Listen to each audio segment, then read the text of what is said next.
Grouper, blue spot grouper. Diyan lang yan sa tabi.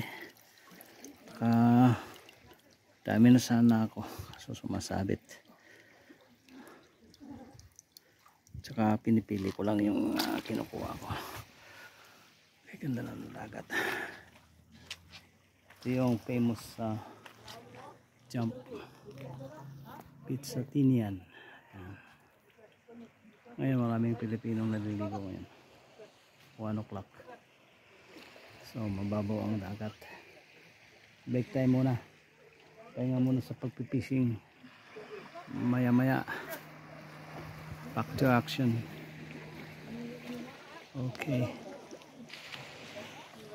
Tignan natin yung isda natin. Yung mga gamit natin. Ultralight, medium heavy. Okay, nice.